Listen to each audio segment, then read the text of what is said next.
Hola, buenas tardes. Bienvenidos al nuestro webinar de los jueves. Esta vez estamos con Santi Alonso y vamos a tratar el tema de los secretos de una reparación duradera de hormigón. Por motivos técnicos, a Santi no le vais a poder ver, pero os va a hacer la presentación perfectamente. Y ya sabéis que cualquier tipo de consulta que tengáis durante el webinar los podemos ir resolviendo durante el mismo. Y bienvenidos una vez más a estos webinars de Weber. Gracias. Hola, buenas tardes a todos. Espero que me estéis oyendo. Y como ha dicho mi compañera, soy Santiago Alonso, pertenezco al departamento de marketing y bueno, me llevo lo que es la línea de reparaciones y de impermeabilización. Espero no aburriros mucho, no echéis mucho de menos la piscina y bueno, os vamos a hablar un poquito durante estos 3/4 de hora, 1 hora, sobre lo que son las reparaciones duraderas del hormigón, ¿vale? Sin más preámbulos, vamos al índice, donde vemos que vamos a dividir la presentación en cuatro o 5 fases. Inicialmente, veremos brevemente las características del hormigón y la durabilidad. Luego entraremos en lo que son las patologías del hormigón. Hablaremos un poco de la normativa del hormigón sin entrar en mucho detalle. Luego hablaremos de cómo esta normativa nos manda a reparar un hormigón y qué tipos de reparadores o qué tipo de productos reparadores podemos utilizar a la hora de reparar el hormigón. Si vemos las características y durabilidad del hormigón, inicialmente hablaremos brevemente de cómo es la composición del hormigón, qué diferencias hay entre el hormigón y el hormigón armado y qué efectos o cuáles son las causas de que el hormigón dure o más o menos tiempo, ¿vale? Como todos sabéis, prácticamente todos lo sabréis, el hormigón está compuesto de cuatro componentes principalmente. Uno son los conglomerantes, generalmente el conglomerante principal es el cemento Portland, pero en función de su química también puede ser morteros basados en conglomerantes de cal o bien de cemento aluminoso. Luego están los áridos, es el componente principal de los hormigones o los morteros, y en función del tamaño de estos áridos se pueden utilizar o bien gravas o bien arenas, ¿no? La diferencia principal que hay entre lo que son los morteros y los hormigones precisamente es el tamaño de estos áridos. Tiene que haber una proporción determinada entre ambos tamaños y sobre todo, y es muy importante, que estos áridos sean totalmente inertes. No pueden reaccionar ni con ninguna de las fases del cemento ni con ninguno de los productos de hidratación del cemento. Otro de los componentes son los aditivos. Estos están en proporciones muy pequeñas, pero que sí que dan unas características muy significativas a cada uno de los morteros o hormigones. El utilizar plastificantes o aireantes o reguladores de fraguados va a hacer que el mortero o que el hormigón se comporte de maneras muy diferentes.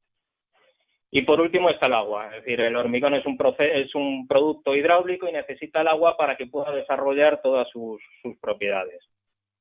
En función es importante, aunque parezca que no, la cantidad de agua va a ser importante, sobre todo para que el sistema sea más o menos poroso y la durabilidad del hormigón sea mayor o menor. Si a este hormigón le añadimos o le metemos a su interior las barras de hierro o armaduras de hierro, pues pasamos a tener el hormigón armado. La compatibilidad, lo que es entre el hormigón y el hierro, es bastante buena, de tal manera que se forma una estructura que es capaz de aguantar todas las fuerzas a las que está sometido el hormigón armado, como pueden ser fuerzas de compresión, de tracción, de flexión, de torsión e incluso de cizalladura, ¿vale? Las barras están siempre corrugadas o tienen estrías o dientes, lo que facilita este aumento de superficie, facilita mucho la adhesión de la pasta del hormigón a estas armaduras. De tal manera que, como veis en la foto de abajo, de un microscopio petrográfico, el hormigón no deja de ser una masa con unas propiedades mecánicas bastante considerables, pero que en su interior tiene un sistema poroso que va a ser muy importante en la durabilidad del hormigón. ¿De qué depende la durabilidad del hormigón? Pues va a estar relacionado con lo que es la permeabilidad del hormigón, porque la durabilidad depende de la interrelación o la reactividad que tenga el hormigón con agentes ambientales que pueden degradarle, que pueden entrar en el interior del hormigón y degradarle. Por tanto, cuanto más permeable es un hormigón, menos durable va a ser, más facilidad es que penetren esos agentes y acaben estropeando lo que es el hormigón. ¿De qué depende la permeabilidad del hormigón? Pues principalmente de la relación agua-cemento. Cuanto más agua añadimos al sistema a la hora de hidratarlo, más porosidad al final va a tener el sistema, más facilidad de que estos agentes penetren en el hormigón. Va a depender también de la relación de áridos. Tiene que haber una relación de tamaño homogénea para que también el sistema poroso sea lo menor posible. Va a depender también de la concentración de los agentes agresivos. Cuanto más concentración haya, más fácilmente se podrán introducir y más posibilidad haya de que ataquen al hormigón. Del tipo de cemento.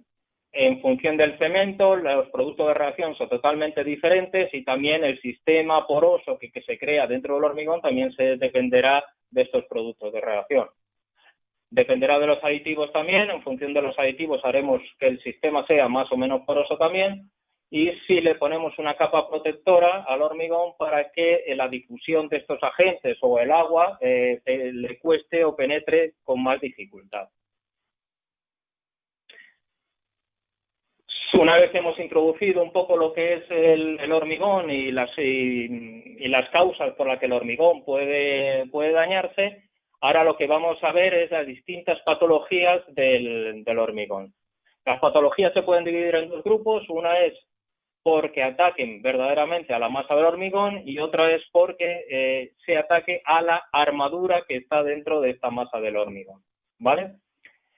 Si veis en esta transparencia, la degradación del hormigón, en función de los efectos que actúen sobre él, habrá una degradación que es mecánica, una degradación química o una degradación por efectos físicos. Lo mecánico no deja de ser pues, causas extraordinarias que pueden ocurrir que degradan el hormigón, como puede ser un impacto, una sobrecarga, un seísmo, un fuego o asentamientos y vibraciones.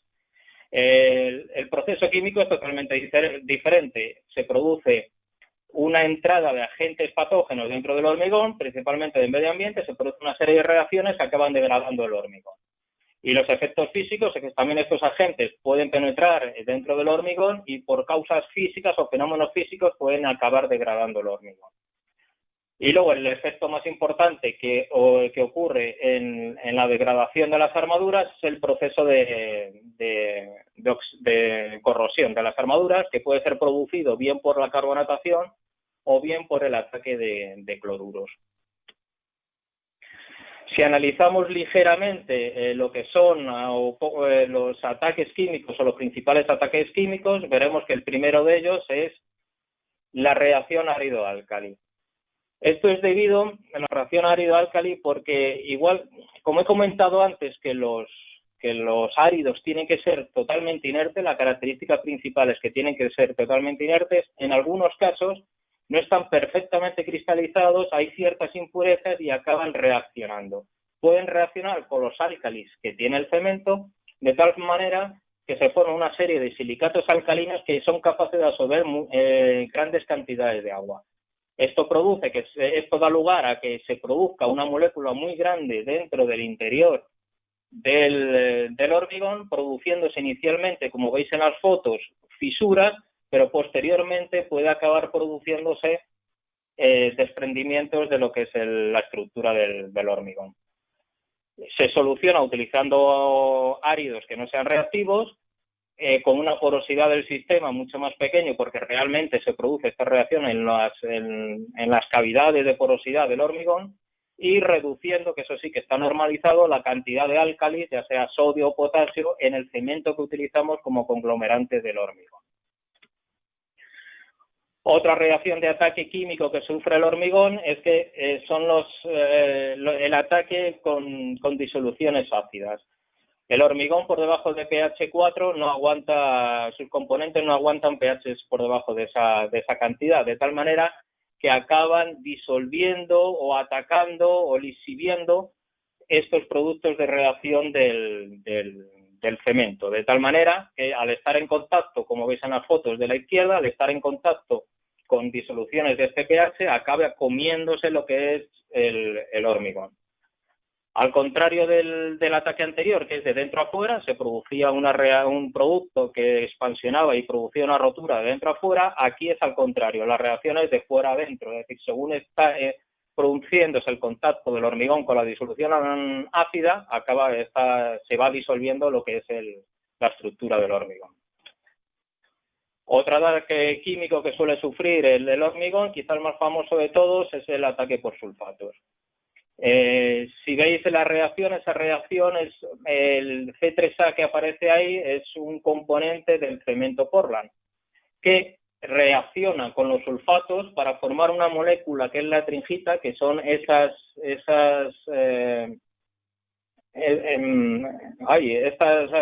figuras aciduladas que hay en la fotografía, que fija una cantidad enorme de agua, como veis ahí 32 moléculas de agua, de tal manera que el tamaño es extraordinariamente grande de esta molécula, en comparación con la fase inicial, es del orden de 250 veces más grande.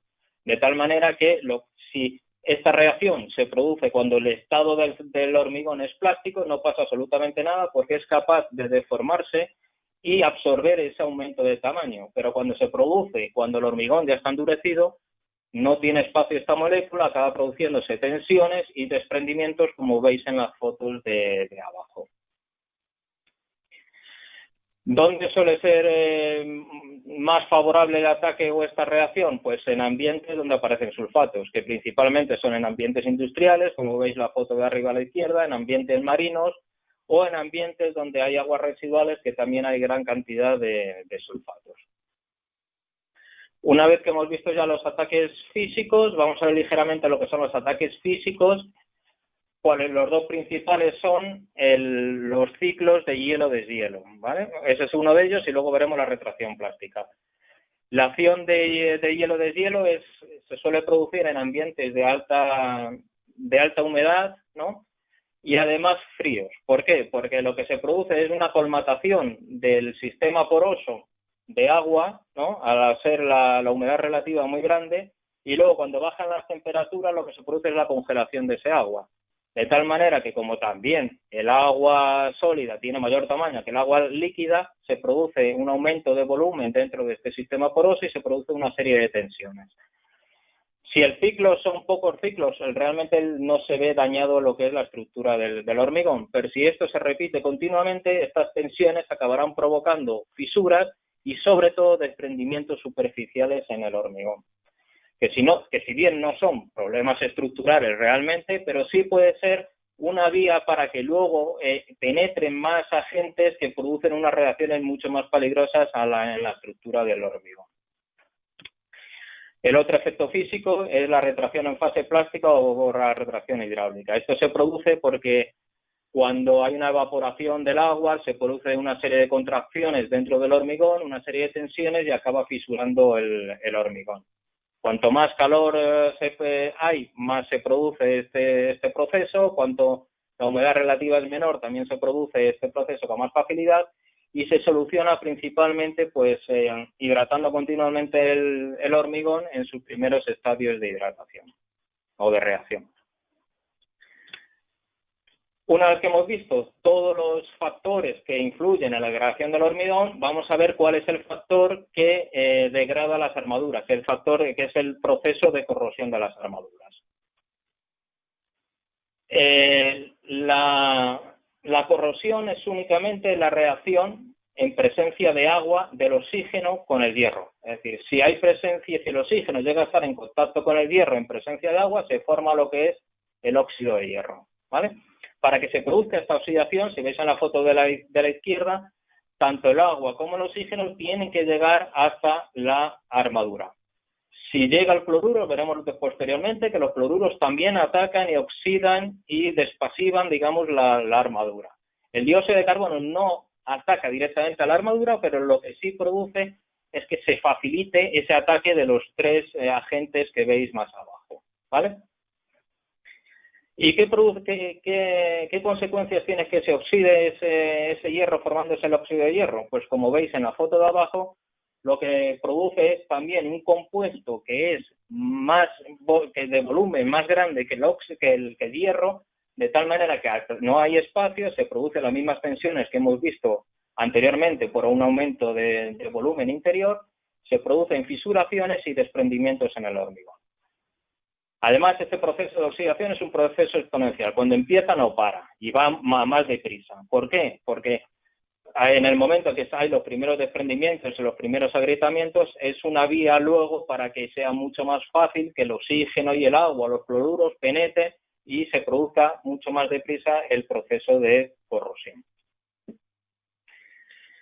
¿De qué depende? ¿De qué factores es determinante que se produzca más o menos la corrosión? Pues principalmente de la concentración de los agentes. Cuanto más cloruros o cuanto más humedad relativa haya en el ambiente, más facilidad de que se produzca la corrosión. Por tanto, sobre todo en ambientes marinos o en ambientes de humedad alta, la corrosión suele ser mayor que en ambientes más secos.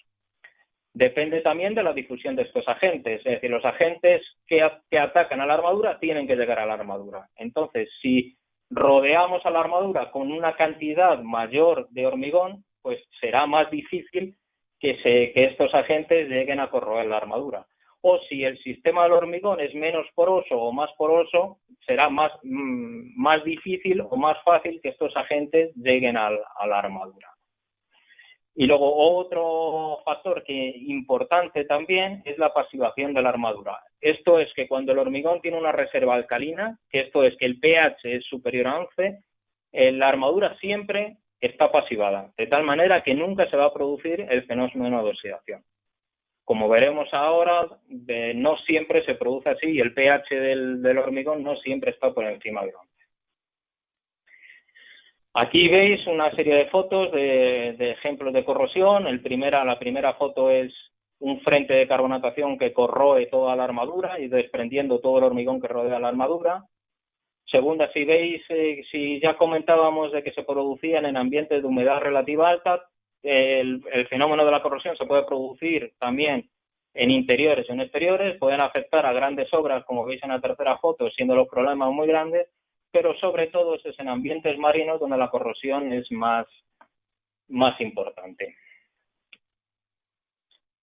Como habíamos hablado, la corrosión se puede producir por dos causas. Uno es por la carbonatación y otro por el ataque de cloruros.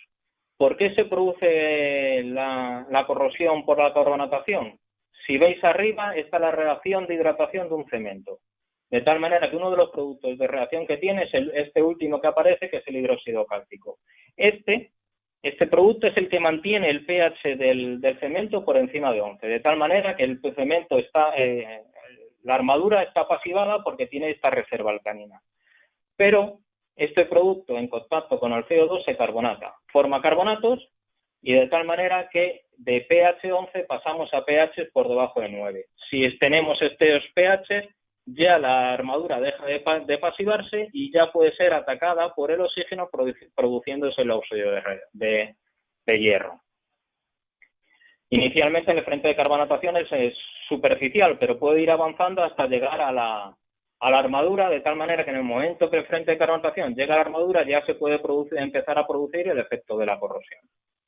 En la foto que veis abajo a la izquierda, esto es un ejemplo, no es cómo se puede chequear si el hormigón está carbonatado o no. Es simplemente con un indicador que es la fenolftaleína, que indica si se pulveriza, si se colorea de ese color morado, significa que el pH está por encima de 11, de tal manera que todavía no se ha producido la carbonatación. Pero si está incoloro, como veis los bordes de esa muestra, pues significa que el pH está por debajo de 10 y que ya podría, el hormigón está carbonatado y podría empezarse a producir el efecto de la corrosión.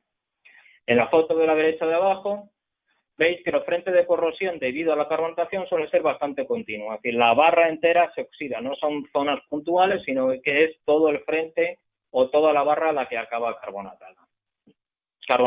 corroída. El el otro agente que puede actuar o que puede provocar la corrosión son el efecto de los cloruros. Los cloruros lo que hacen también, una vez que llegan a la armadura, es despasivarla, es decir, le rompe esa protección de tal manera que al romper esa protección ya puede producirse el fenómeno de oxidación de la armadura. Pero además no solo favorece esta oxidación, sino que los cloruros atacan a la armadura y degradan la armadura, ¿vale? Al contrario de lo que ocurre cuando el ataque es por carbonatación, en estos casos son zonas puntuales de la armadura, de tal manera que solemos ver siempre lo que son zonas puntuales manchadas de óxido o desprendimientos puntuales. No es toda la totalidad o todo el volumen de la barra la que acaba oxidándose. Muy bien, pues si una vez explicadas todas las patologías y tal, vamos a entrar un poco en la normativa para ver qué nos dice la normativa sobre lo que tenemos que hacer para reparar estas patologías que sufre el hormigón, ¿vale? La normativa que rige todo este grupo de productos de reparadores de hormigón es la 1504. Es una normativa bastante extensa que aglutina o ha aglutinado todas las normativas nacionales que había y consta de 10 partes diferentes, ¿vale? La primera parte únicamente habla de términos y de definiciones, pero sí que de la parte 2 a la parte 7 nos dice las características o lo que tiene que cumplir los morteros que vamos a utilizar en estas reparaciones del hormigón. Ya lo utilizamos como pasivantes, lo utilicemos como impermeabilizantes, como morteros de anclaje o como morteros de reparación estructural, ¿vale? La parte 8 y la parte 10 sí que hace referencia a los controles de calidad, ya sea por parte del fabricante o incluso en la obra. Y en la 9, la parte 9 sí que es una guía de cómo tenemos que actuar a la hora de hacer una reparación de hormigón. Tenemos que hacer un análisis de las patologías que sufre en la obra ese hormigón. Tenemos que también hacer un proyecto para ver qué morteros o qué productos utilizamos en función de esas patologías para renovar o para reparar ese hormigón. Y luego te dice incluso cómo tienes que actuar o cómo tienes que aplicar ese reparador de hormigón. Incluso los controles de calidad que tienes que hacer de seguimiento de que la obra se ha acabado perfecta.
Disculpad que Santi ha tenido un pequeño problema. Ahora se conecta enseguida. Gracias.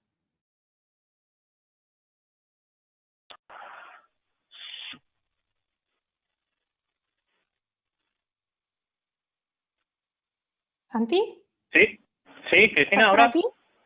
Sí, ahora se Sí, te escucha. perdonad. Gracias. Es que se me ha cortado, perdonad, ¿vale? Bueno, retomamos por donde estábamos hablando de la normativa y vamos ahora a centrarnos en lo que es la parte número 3 de la normativa, ¿no? La 1504/3, ¿no? Que nos habla sobre los reparadores de hormigón. Esta normativa lo que hace es separarnos es en estructurales y no estructurales en función de las exigencias que se le tenga a cada uno de los reparadores. A los estructurales se les divide en R4 y en R3 también porque se les pide más o menos en función de la aplicación o de la reparación que se vaya a hacer. Y R2 y R1 son los reparadores que se les exige quizá menos porque solo se van a utilizar en reparaciones estéticas. Por ejemplo, un R4, su resistencia a 28 días es superior a 45 megapascales, mientras que el R3 es 25. También la adherencia que se le pide a un R4 es mayor que a un R3 o a lo que se le pide a los no estructurales, ¿vale? Lo que sí se le pide son unos módulos de elasticidad, sobre todo los estructurales, unos módulos de elasticidad altos, que sean resistentes a la carbonatación para que no se produzcan los efectos de corrosión, y todos sí que tienen que tener una concentración de cloruros muy bajo, también para que no se produzca la reacción de corrosión que hemos visto anteriormente. Una vez que hemos visto lo que nos habla la normativa, ahora vemos cómo la normativa nos manda a hacer las reparaciones de estos hormigones, que las reparaciones van a ser, o va a haber distintos tipos de reparaciones en función del grado de intervención que tenga esa reparación. Igualmente, vamos a ver qué tipos de reparadores se utilizan en cada uno de estos tipos de reparaciones, ¿vale? En función de menor a mayor grado de intervención en las reparaciones, hay reparaciones estéticas, que lo único que se hace es utilizar un reparador no estructural. Luego hay las reparaciones de grietas, que suelen repararse siempre con resinas inyectadas en estas grietas o en estas fisuras. Luego están las reparaciones estructurales, que sí ahí se necesita una sustitución del hormigón degradado, para eso utilizamos ya reparadores estructurales. Y luego hay los refuerzos de estructuras, que estos sí que ya necesitan un aumento de sección, se suelen encofrar y se suelen utilizar morteros fluidos de altas resistencias. Ahora vamos a ir viendo poco a poco cada una de estos tipos de reparaciones. La reparación estética es simplemente una reparación simple, superficial, debido a que ha habido algún golpe que ha dañado ligeramente el hormigón, alguna coquera o alguna erosión suave, ¿vale? El tipo de reparador que utilizamos no se le exige grandes propiedades al reparador, sino que se le exige sobre todo que tenga una buena trabajabilidad y un buen acabado, ¿vale? Porque lo único que nos interesa es un acabado estético. Inicialmente, para realizar o para aplicar este reparador, lo que hay que hacer es una limpieza bien del soporte, o bien con medios físicos o con medios químicos, llegando hasta o limpiando o quitando toda la suciedad que puede tener el hormigón hasta que el hormigón esté perfectamente adherido, porque luego eso va a influir en la adherencia de este mortero reparador que vamos a utilizar, ¿vale? Después se aplica el reparador en capa fina con un acabado liso, y luego, si queremos, lo que se puede hacer para proteger más al hormigón, se le da una capa superficial, o bien de un hidrofugante, una pintura, incluso un impermeabilizante, para evitar que el agua penetre y que los agentes penetren y darle más durabilidad a lo que es la reparación del hormigón. El producto que tenemos nosotros para Weber, para este tipo de reparaciones, es el Hormiesthetic. Es un reparador R2, si os acordáis, los R2 no tienen muchas propiedades mecánicas, tampoco nos hace falta, pero en este caso, para este tipo de reparaciones, pero sí tiene una excelente trabajabilidad para un acabado fino y liso, ¿vale? Se da en capa fina, entre 1 y 5 milímetros, y lo que sí que tiene en su composición es humo de sílice. El humo de sílice es una sílice muy reactiva, puzolánica, una reacción puzolánica que tiene, que lo que nos hace es una estructura mucho más densa, menos porosa, de tal manera que va a ser mucho más durable, porque es mucho más difícil que entre o que penetren los agentes agresivos dentro del reparador.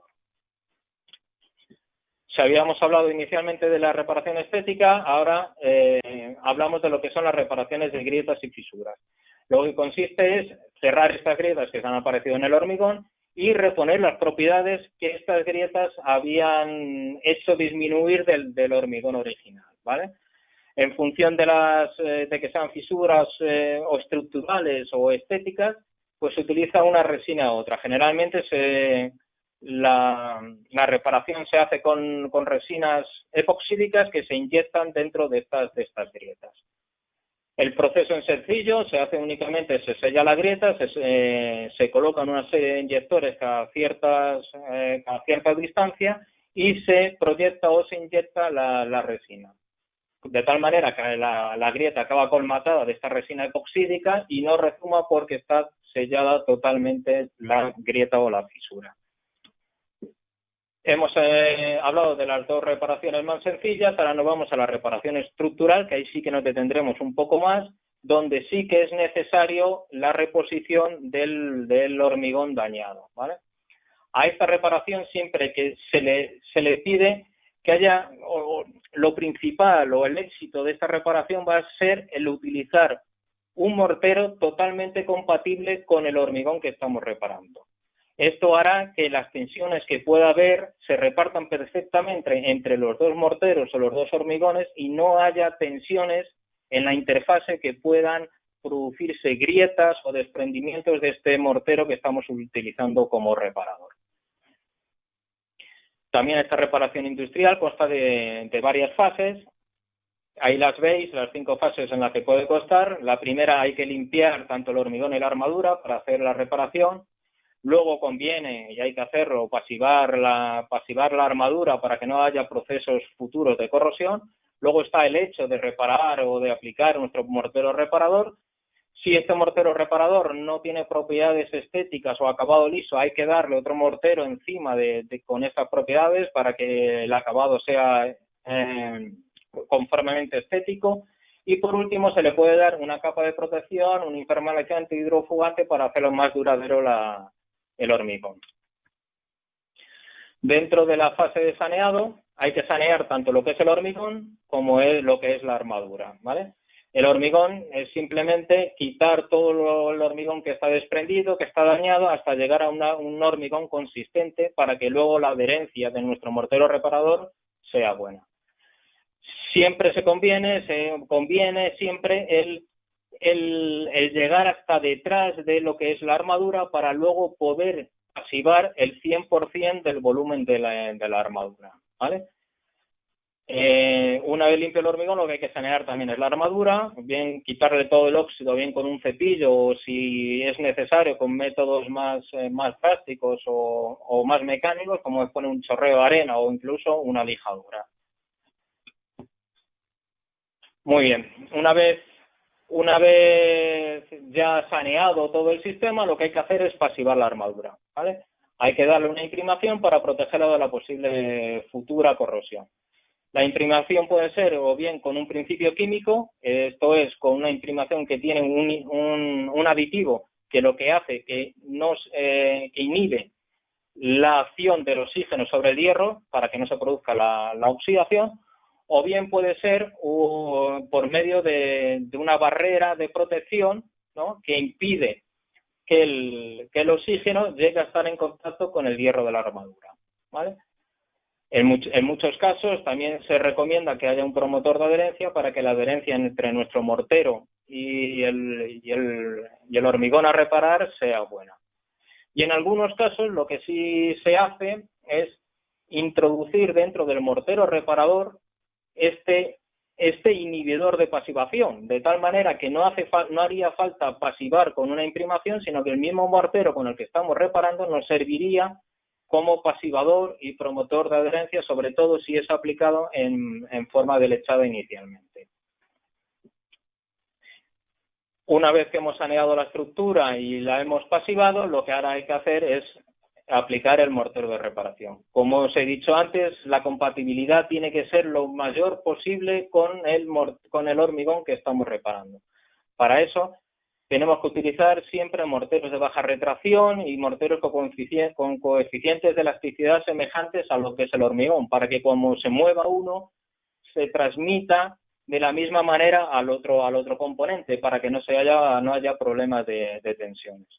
Lo que se puede aplicar a mano, se puede aplicar a máquina, como veis en la foto. Lo que sí que se conviene cuando se aplique a mano, aplastar bastante bien para que la adherencia sobre el hormigón a reparar sea buena. Luego, si este reparador no tiene capacidades estéticas o no es el acabado suficientemente fino, hay que darle un mortero de acabado. El mismo que utilizamos para reparación estética nos vale para este acabado. Y, como comentábamos antes, suelen tener adiciones puzolánicas que lo que hace es que cierren el poro y lo hacen menos permeable. Y por último, dentro de las fases de estas reparaciones estructurales está la fase de protección, que es darle una película o bien de productos hidrofóbicos o bien pinturas e impermeabilizantes para evitar que tanto la humedad como los agentes que comentábamos antes que podían penetrar en el hormigón y dañarle, pues lo hagan, y la durabilidad del hormigón será bastante mayor. Bueno, ahora nos vamos a centrar en los tipos de productos que podemos utilizar para hacer estas reparaciones estructurales, ¿vale? En función si necesitamos unos productos de propiedades mecánicas altas o no, tenemos los R4 o los R3. Si nos interesan que sean resistentes a los agentes externos, tenemos morteros resistentes a la carbonatación, resistentes a los sulfatos o resistentes a los fluoruros. En función del tiempo de fraguado, los hay rápidos o los hay de fraguado estándar. En función de que si tienen capacidad pasivante o no tienen capacidad pasivante. O en función del acabado, puede ser un acabado grueso o un acabado estético, ¿vale? Pues si hablamos de reparadores con altas propiedades mecánicas, pues tenemos lo que es en Weber, el Weber Red OrmiPlus, ¿vale? Es un producto con muy elevadas resistencias mecánicas, es un R4, tiene por encima, está bastante por encima de los 45 megapascales a los 28 días, y su granulometría gruesa que tiene nos permite darle grandes espesores, trabajar en grandes espesores. Acordaos que cuanto más espesor tiene la aplicación del mortero, más protege a la armadura que hay en el interior, porque es más difícil que los agentes lleguen a la armadura. Además está armado con fibras, este OrmiPlus, que nos hace que las posibles retracciones que haga no den lugar a fisuraciones. Si hablamos de reparadores de alta durabilidad o resistentes a la acción de agentes externos, pues tenemos que hablar del OrmiProtect Plus. Es el producto que tenemos principal para darle una mayor durabilidad a los reparadores o al hormigón, a la reparación del hormigón. Principalmente porque es un mortero que no está basado en cemento Portland, sino lo que está basado es en una mezcla de tres conglomerantes diferentes, basados en aluminio, en sulfatos y en óxidos de calcio, ¿vale? De tal manera que dándole las propiedades o las concentraciones determinadas de estos tres conglomerantes, conseguimos un producto con unas elevadas resistencias mecánicas. Es un R4 por encima de 45 megapascales. Pero además conseguimos que esas propiedades mecánicas las desarrollen en un corto periodo de tiempo, ¿vale? Si veis en la reacción aquí abajo a la derecha, ¿vale? Esta es, si lo recordáis, las reacciones de hidratación del cemento Portland, que reaccionaba con el CO2 y formaba los carbonatos de tal manera que bajaba el pH. Al no ser base Portland, sino ser una mezcla de tres conglomerantes diferentes, no tenemos este producto de reacción final, de tal manera que no se puede encarbonatar este producto, de tal manera que el pH no va a bajar nunca por debajo de 12 o de 11, de tal manera que siempre está pasivada la armadura y es muy difícil que se produzca la oxidación de la armadura, porque este producto es resistente, por esta química que tiene, es resistente a la carbonatación.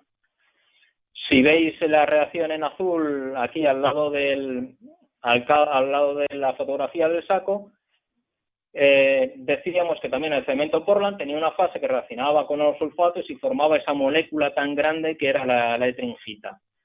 Como no es cemento Portland, sino que está basado en otros tipos de cemento, nunca va a reaccionar con los sulfatos ni va a formar la etringita, de tal manera que no habrá problemas de desprendimientos porque lo ataquen los sulfatos. Este producto es resistente a los sulfatos. Además, la reacción que tiene el OrmiProtect Plus es expansiva, de tal manera que contrarresta la retracción que hay por la pérdida de humedad y la retracción es prácticamente nula o muy concentrada. Y por último, también este producto es resistente a los cloruros porque lo que es la estructura es mucho más compacta, mucho menos porosa y es mucho más difícil que la difusión de los cloruros lleguen hasta la armadura. Se hablaba de un mortero de fraguado en función de que sean rápidos o estándar. Nosotros tenemos, Weber tiene el OrmiTech Express, que es un mortero de fraguado express, es decir, a los 10 o 15 minutos está fraguado, está basado también en lo que es esta mezcla de los tres conglomerantes y suele ser muy útil en trabajos especiales como son de puesta en obra enseguida, como son los trabajos en altura, o cuando se hace una reparación una obra donde la reparación del hormigón es una fase de la obra y estamos esperando que frague para seguir la obra, o bien en casos donde el tráfico peatonal o el tráfico rodado sea inmediato, ¿vale?